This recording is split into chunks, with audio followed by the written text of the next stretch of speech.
was chosen because of his heart. For as long as I can remember, I just wanted to do what was right.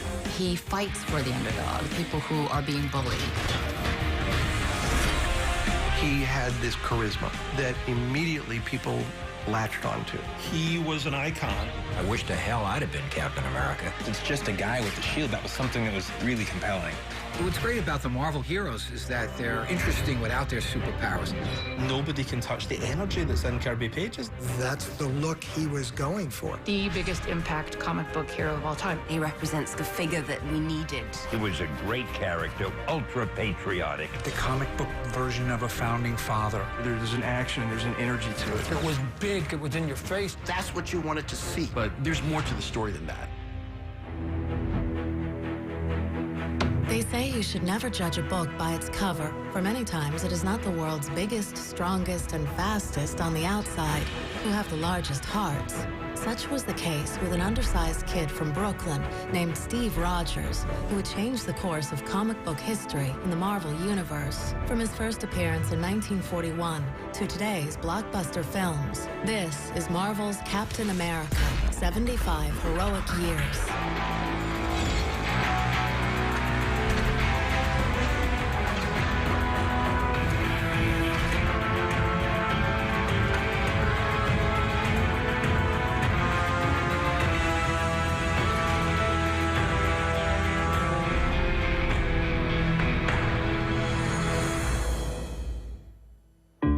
New York, 1940, America's great melting pot, where our country's finest thinkers, industrialists, and artists converged to forge the true American dream. Jack Kirby and Joe Simon very much spoke to the American dream. They were children of Jewish immigrants. They really sort of had to work their way up. My father grew up on the Lower East Side of Manhattan. They were very poor. They lived in just this little typical tenement all crowded into the one room. I grew up on some of the rougher neighborhoods. There were gangs, kids duking out in the streets. It was very rough. Two young, not terribly large guys. They certainly weren't the kind of image of their heroes. Most times, a fictional character is based purely on the experiences of that particular author. Jack wasn't a big guy. He was feisty. He was a fighter. In that time, you had to be. Joe lived in a neighborhood where there was ethnic strife. He got bullied a lot. Kirby had a dislike for bullies in any form. Regardless of whether the fact he was going to get beat up or not, he would always step in to help. You just don't know when to give up, do you? I can do this all day. That played a big part in the creation of Captain America, somebody who would take on the bullies. I don't like bullies. I don't care where they're from. Joe wanted to go to college, and he couldn't get in. It would only take a certain amount of Jews. A lot of the writers and artists that worked in comics couldn't get a legitimate job in the Mad Men advertising world. These incredibly talented people denied fair opportunity, and they created some of the greatest American products. They met at Fox Publishing. Joe got a job at Timely, which is what Marvel was at the time. Timely Comics was founded in 1939. Martin Goodman was the publisher. Joe was the editor, and Jack was the de facto art director. They were brilliant. I mean, Joe and Jack wrote and drew. They worked as a team. They were different personalities. My father, the little scrappy guy. Joe was more the guy who concentrated on the business end of it. Jack was always hunched over the drawing boards, working like a demon, 2-3 pages a day. The minute Joe Simon saw Jack Kirby's artwork, he knew this was something spectacular. How kinetic it was, how it moved across the page. He saw it as the work of a master. They were very good friends, besides being partners. Jack said, "We're going to move across the street," and Joe said, "Great." I thought the Kirbys were our cousins. At that time, the big problem was Adolf Hitler and the Nazis in Germany. I guess that where anybody is from affects the way he writes or draws. Simon and Kirby, as Jews, they definitely knew what side of the war they were on. They were very much aware of what was happening to not just Jews, but to everyone. Martin Goodman wanted some kind of hero comic. Joe had this idea for a character called the Super American. They were giving the public something to sort of feed their interest in this situation. The Times called for a patriotic hero. This was their way of taking on the Nazi Empire. Creating this character who would take on Hitler. They worked on what's the antithesis, the whole idea of America and what it stood for. Thwart evil, fight bullies, defend the downtrodden. The underdog winning out over the aggressor. Quintessential ideology of the American dream. There were so many characters with the word super in their title. It said, Captain America. Captain America was born.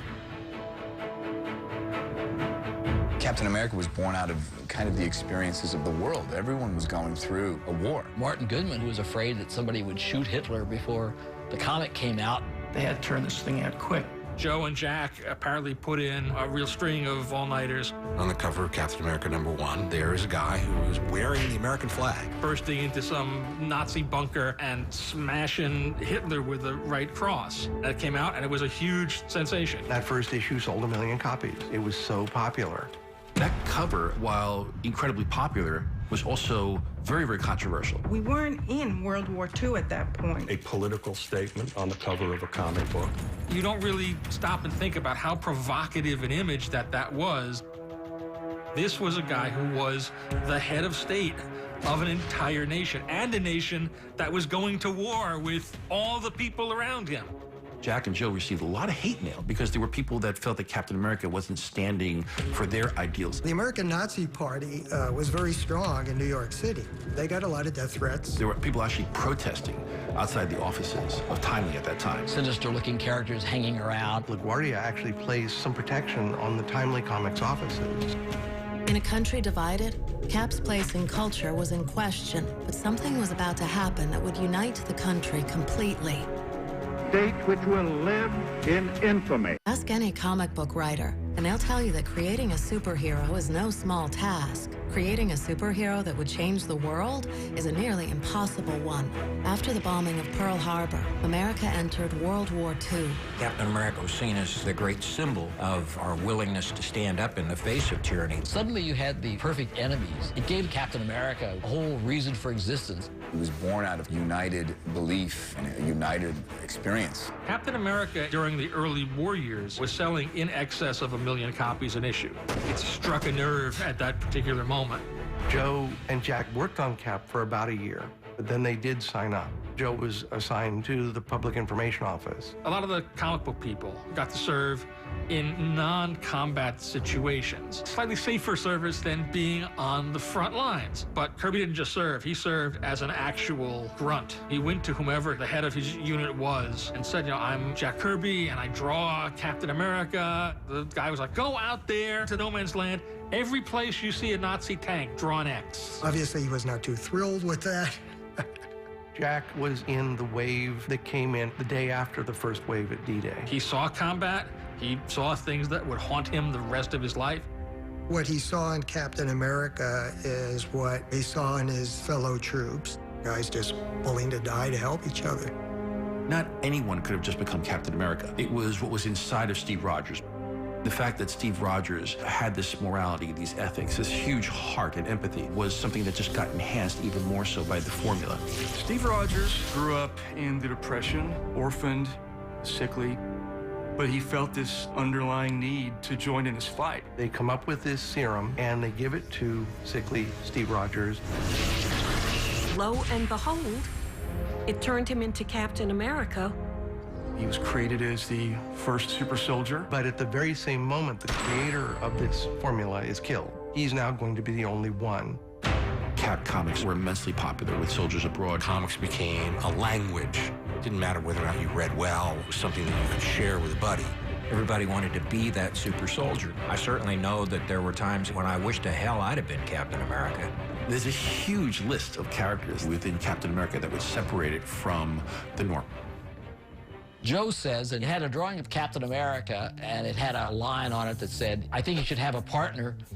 He said, Captain America has to have somebody to talk to, or he'll be talking to himself all the time. Publishers felt that these adult superheroes needed a kid's sidekick so that kids could relate to them. Bucky Barnes, ironically enough, was this kid in the middle of World War II. following Cap around and kicking Nazi butt. Bucky Barnes was the mascot of their army camp. Bucky stumbled into Steve Rogers, changing it in the tent. And in the world of the charming comic book, he goes, all right, well, I either have to kill you or you become my sidekick.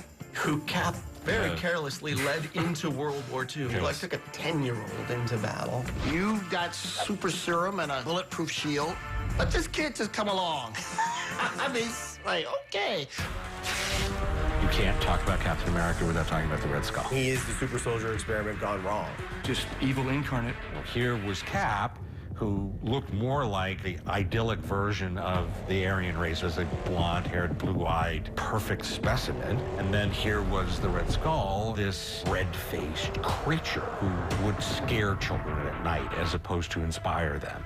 You see Captain America fighting the Red Skull, you know whose side you better be on. Are you ready for our dance? Peggy's someone that's a strong character and someone that was an equal in many ways to Captain America. Agent Carter's fighting for the rights of people in the same kind of way that Steve did. Her set of ideals is Captain America, and everyone else has to meet that set of ideals. It just also goes to the chemistry between her and Cap. They had such an effect on each other. She opens her heart up romantically. She had something more to offer. Go get him. Throughout the world, throngs of people hailed the end of the war in Europe. A grateful nation gives thanks for victory.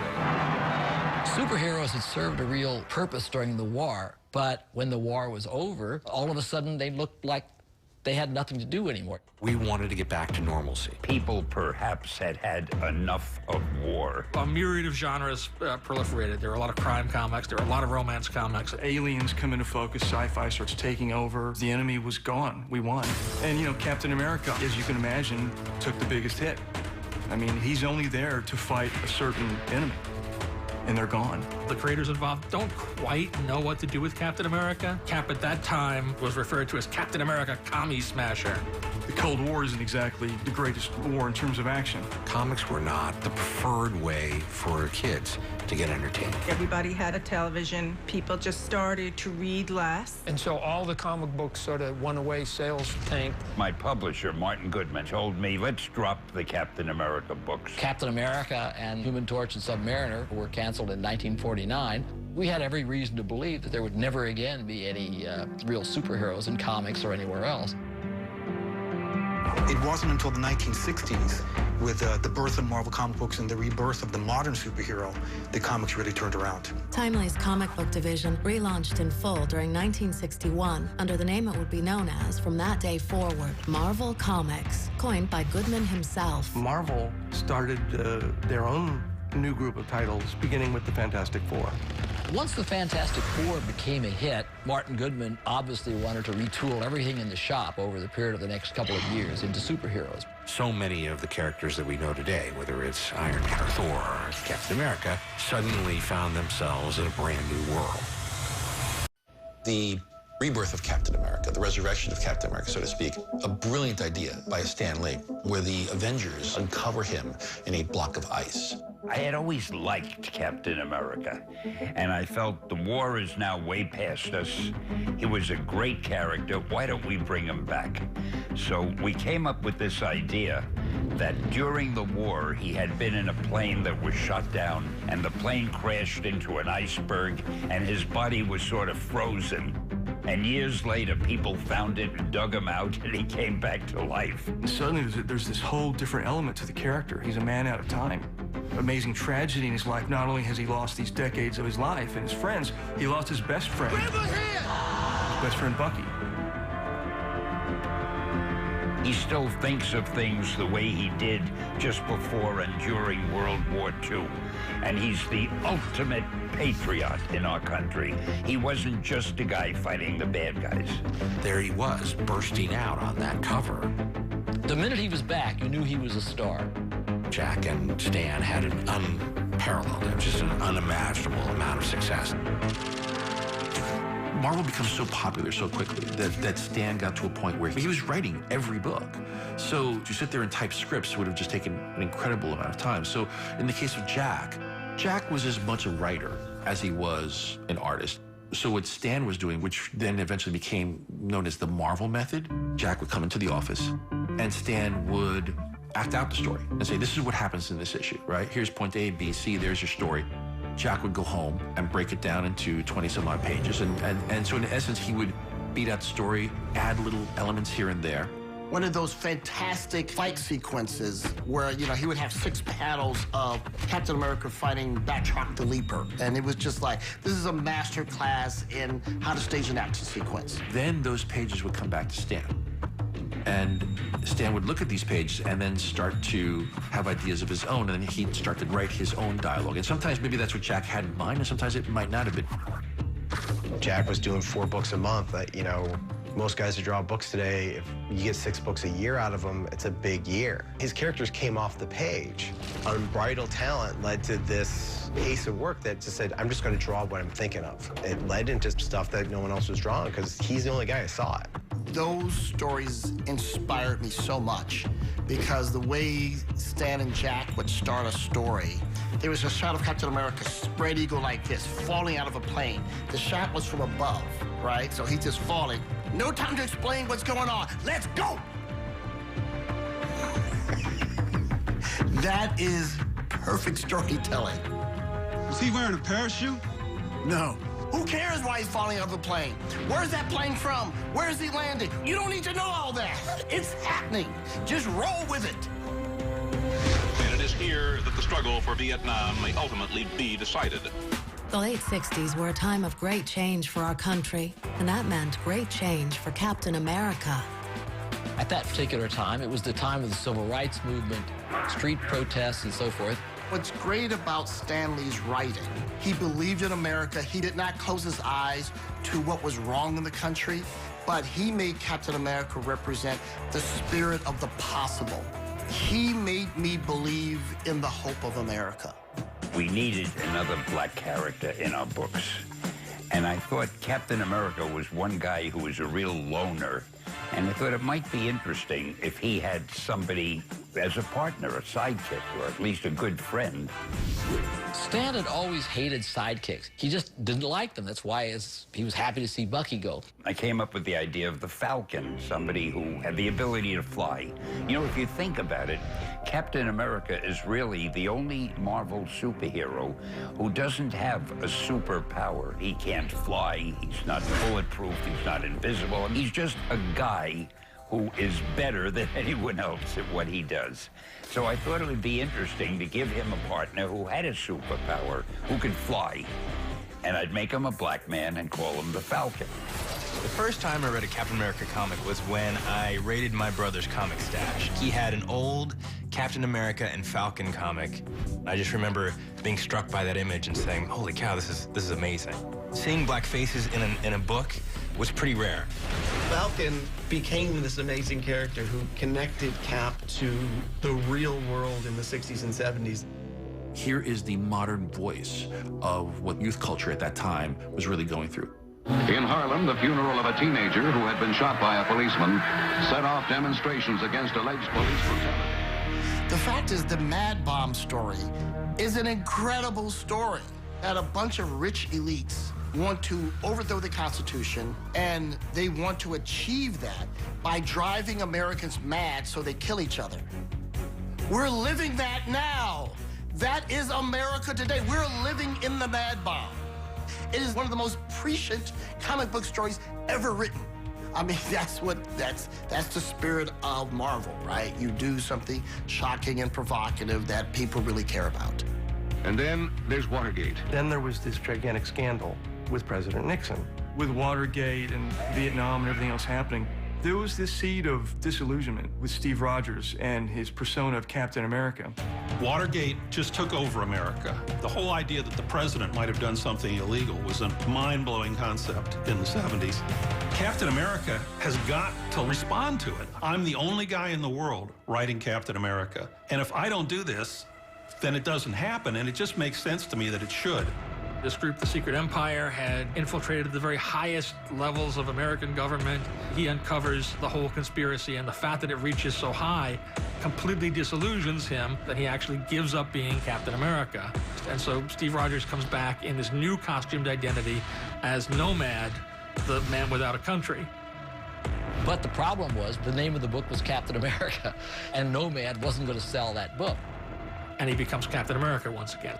That led to Captain America breaking into the Oval Office and revealing that the person behind the conspiracy was Richard Nixon. You don't see Nixon's face, but there's no question. Everybody knew that it was Nixon, but there was no way that I was going to, like, actually put Nixon in a Senate hearing, you know. I mean, first of all, not very good comics. They took the Watergate idea and played it out to its logical conclusion. That basically gave us the Cap versus government scenario, which has been standard ever since. It's a huge story in the Captain America canon, and there have been sort of variations and things that have been played on it over the years in different circumstances. Winter Soldier, Civil War, you know, that's the character that we still know today. S.H.I.E.L.D. is not what we thought it was. It's been taken over by Hydra. I really love the fact that Marvel, over the decades, has really figured out how to make the legacy work and still make sense in 21st century terms.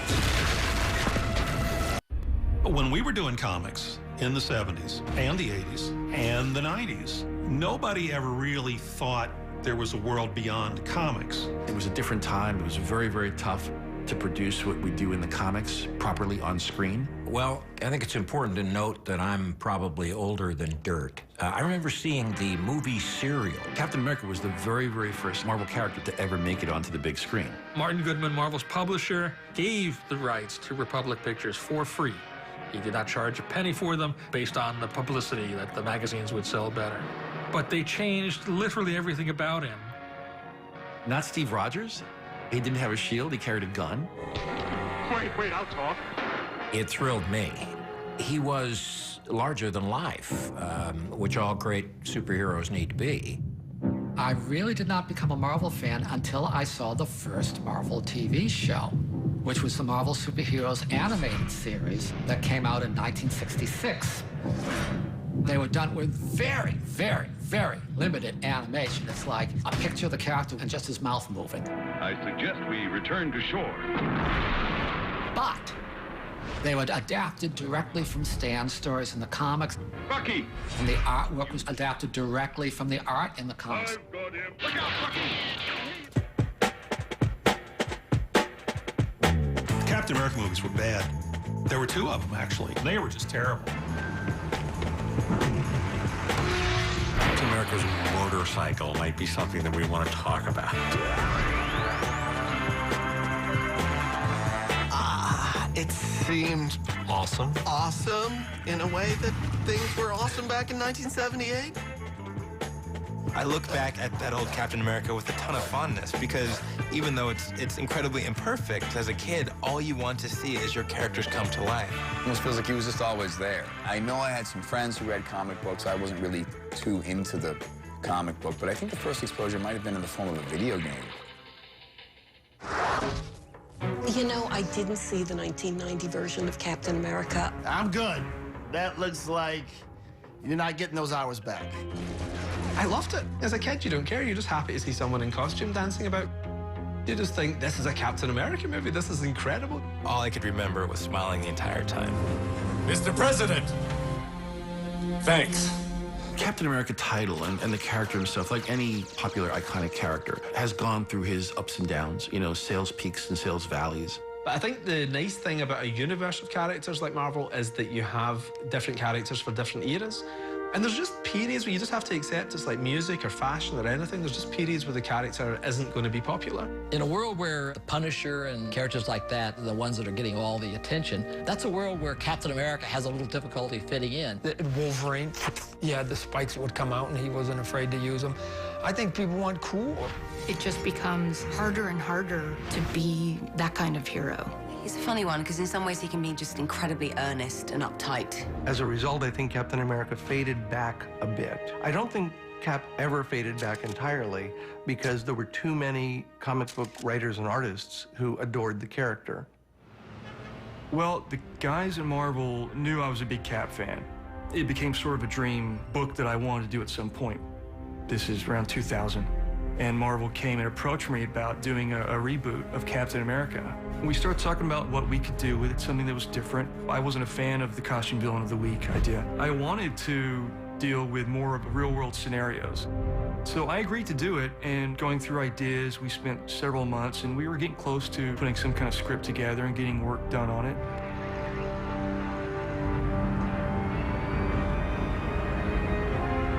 Then 9/11 happened, and we immediately knew that we were scrapping what we had. We didn't know what we were going to do. There was something a little more cruel at our doorsteps. My Captain America was in a lot of pain, and he was angry.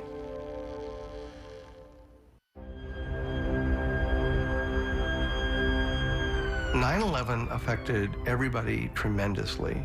Marvel Publishing is based here in New York City. I was here during 9/11 and got to witness, like so many of us, the horror that occurred here. In the pain, in the trauma of the moment, everybody was shaken. It was a transformative period for the country, and that was filtered through the eyes of Captain America. A character wearing the flag was going to have a reaction, going to have a response. It was going to have a response to this. It felt callous if we did not, in some way, address what had happened when the towers fell. And we dealt with it head on. Our story picks up with Steve Rogers at the site, helping look for survivors and dig through the rubble. As we're working on it, I had a lot of people in my mind, not just the victims and their families, but the firemen, the policemen of the city and all over the country. It was more of a metaphoric tale of our heroes not being able to do anything in the face of this, not even being the true heroes of a tragedy like this. And it's a story in which our heroes stand back and spiritually support the rescue workers that were there saving people and being inspired by the humanity that was being expressed here. September 11th could be a preview of what could come. There are thousands of these terrorists in more than 60 countries. In Afghanistan, we see Al-Qaeda's vision for the world. The world had changed. America had changed. When we had always seen Steve Rogers being so clear in terms of what was right, he was now someone who was questioning authority. He was questioning the government. He was questioning things. That led to, I think, a little bit of a renaissance and interest in the character because people were looking to it. And I think it's kind of permanently changed the character and the way it's viewed even today. He somehow becomes more relevant because, you know, we're tense. We got issues. We got political issues that he can have a say in. It is now my honor to sign into law the USA Patriot Act. The Justice Department has gone too far. Tempers were at a high. One of the most pervasive debates of the time was exactly how much of your liberty are you willing to give up for more safety? Civil War is an event we did that had something to say about the real world. We are having a retreat that wasn't a particularly good retreat. We're kind of going on day 3. No one was really getting along. Everyone's being kind of grumpy. And we started talking about heroes versus heroes.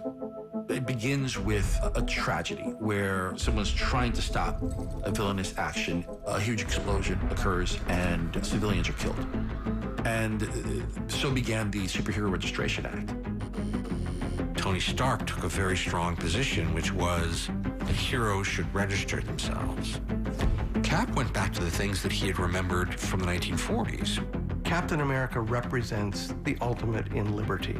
And liberty means that you don't follow every move of your citizens. Cap would always come out for the rights of the individual. This caused a split within the superhero community. And that's where you have a civil war. We tried to take a balanced view of the opinion, the same way that there are two sides of the fence in regards to exactly what types of measures should be taking place to deal with terrorism. Our fans were asked to sort of take sides in this story. Which is kind of where the "whose side are you on" tagline came from. Whichever side Cap is on will probably seem like the right side to most of the readers. He looked around, he saw that he was creating divisiveness that was not better for society, and he surrenders himself. And it was really a masterpiece of execution. There's a short list of characters whose deaths are kind of quintessential to the characters they're related to. Probably the primary one being Spider-Man's Uncle Ben. You bring Uncle Ben back, you got nothing. For years, Bucky was the great loss of Captain America. That was the dark cloud he carried with him, and nobody had ever figured out how to do this and make it work. It's amazing to me that they kept Bucky dead as long as they did. And I'm still a little bit surprised they brought him back, but it makes for a great story. Ed Brubaker, a hell of a good writer, said, what I want to do is I want to bring back Bucky. Okay, Ed, if you want to do this, you want to convince me of this, how did he survive? Where's he been? You know, Ed's answers to all of this became the spine of the story he told. Now you see Bucky, years later, experimentations have been done to him. He's a killer. Bucky has no idea who he's fighting. He doesn't know who he is. I thought that was a fantastic reimagining of who Bucky was, and I thought, well done. Cap is always best when he's fighting against himself and fighting against his memories and his past. A red, white, and blue icon died yesterday, and he may have taken the last remnants of an idealistic America with him. Steve Rogers, better known to comic book fans as Captain America, was shot to death in a comic book released yesterday.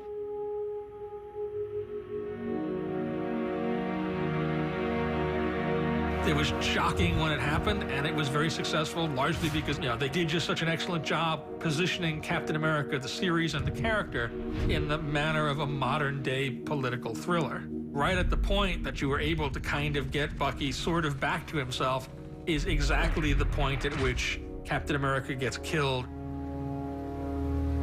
Other people tried to be Captain America, and that didn't work out. Bucky, at one point, took over the mantle of Captain America. And that became a whole series of stories that, again, kind of pushed the character in a different direction, gave you a different view on what it meant to be Captain America, right up until the end when we brought Steve Rogers back. But as America continued to change, so did Steve Rogers, realizing that the time had come to hand over the shield to the next best man.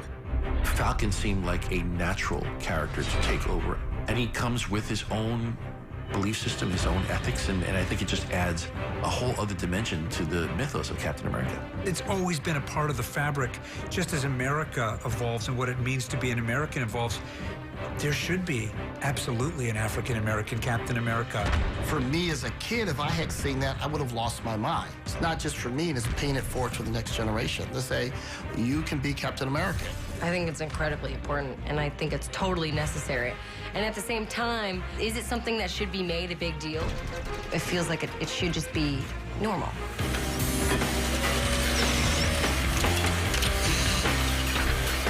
In 2008, Iron Man had hit rather well. And that gave Marvel the incentive to finally say, all right, we're going to make a handful of movies leading up to the Avengers. Finding the perfect Steve Rogers was so important to our film slate moving forward because we had the Avengers in mind. We were preparing for that. You had to find an actor that could play off of Robert Downey Jr.'s Iron Man, Tony Stark, and we struck gold with Chris Evans. I mean, the guy is Captain America. I was a little apprehensive, and it's just because of the love that he has. So many people have followed him for so long, and there's just a fear as an actor that you won't do it justice, that people will be disappointed. For us, it's unimaginable to have anyone else play Steve Rogers. Chris Evans looks like a Jack Kirby drawing. Obviously, he's very handsome. But he's handsome in that wholesome way where you trust him. I thought the casting from top to bottom was terrific. Hugo Weaving as the Red Skull. Hey, Hydra. Look what we have. We have a massive hit, the biggest hit of summer. I think the place that Captain America really shines is the Avengers movies. He has his place, I think, firmly within the Avengers. It's very different, but that also makes for great comic moments. Oh, smash. You know, there's a natural, wonderful chemistry, I think, between him and Iron Man in particular. We need a plan of attack. I have a plan. Attack. When they started filming the Avengers, Captain America hadn't come out yet. I was trying to play it cool. I was nervous. I was nervous. You don't want to be the weak link in the chain. And yet, there's never a doubt in his performance that he is going to own this role. And then after the Avengers, we get the Winter Soldier. That, to me, was an extraordinary achievement. You know, kudos to Russo brothers. Well, that's the best thing about the Russos. When they wanted to do a movie that felt like a 1970s thriller, you think, well, I hope these directors can pull that off. And they did. I have to think Captain America: The Winter Soldier, the second one, to me is the quintessential Marvel movie. I think it's the best film that we've made, up till this point anyway. Joe at this point is in his mid-90s.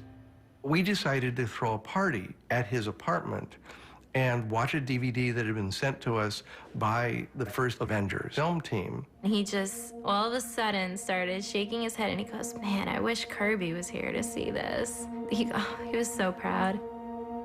One of the most extraordinary experiences of my life will probably be the moment when Steve Rogers grabs the trash can lid and swings it around to protect himself against the bully. I'm sitting there in the dark, and in front of me I hear,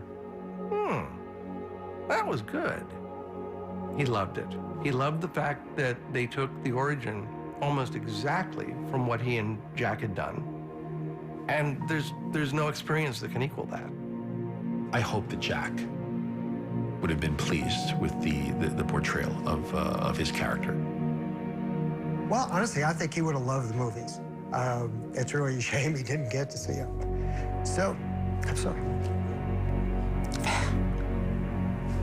This happens every once in a while.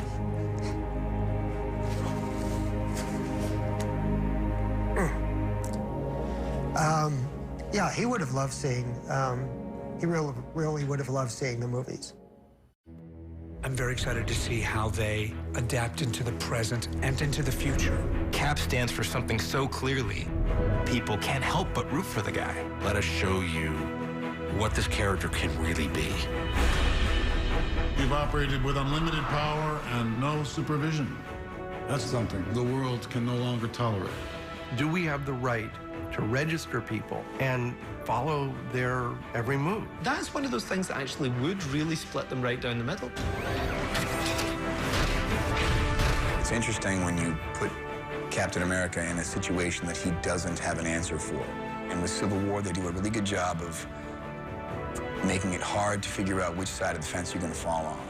And right is shades of gray. There's also one hell of a personal story. When Captain America fights Iron Man, I don't know the outcome of that. What do? We fight. Captain America in video games, bring it. This is going to be insane. We're about to go into the 4th season of Marvel's Avengers Assemble. So the animated series has Cap firmly the center of what's going on with the Avengers there. In the comics, you'll have a couple more twists and turns. As wonderful as Civil War was, we're actually currently working on a sequel to it.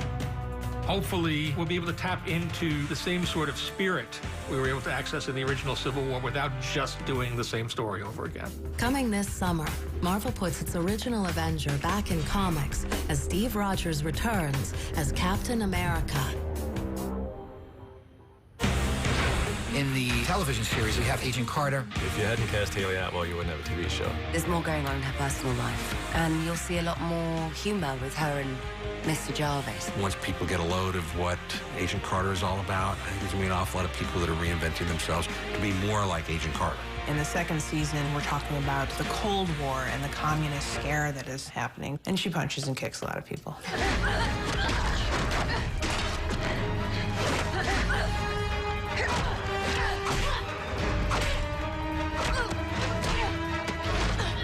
New hairstyle?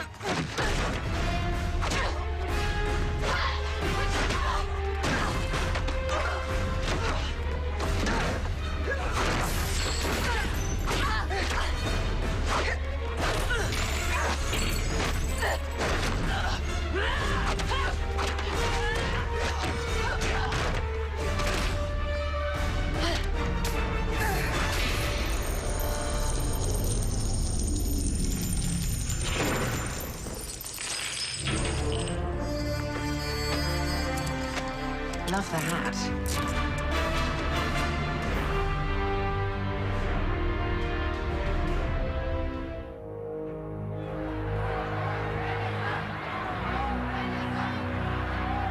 There was always a Captain America somewhere.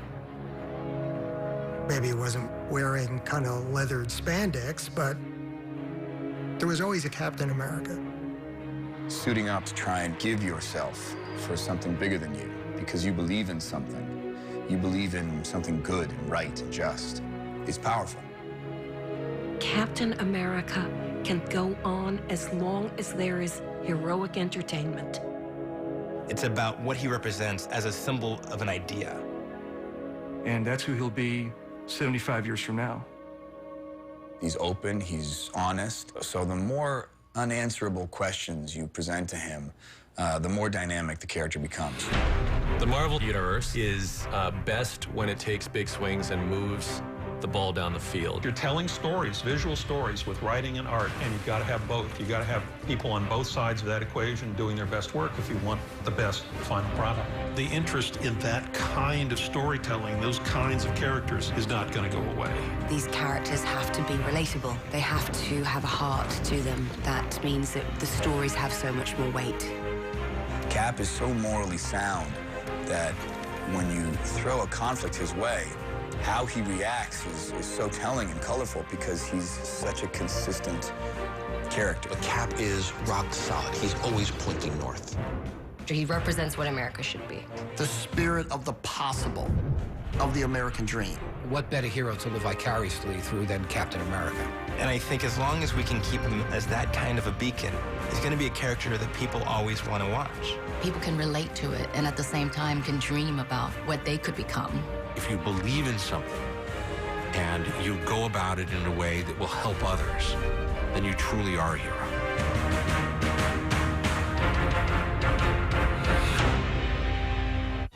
Zach Galifianakis, Aubrey Plaza, plus Weezer performs. New Kimmel, Late Night Tonight.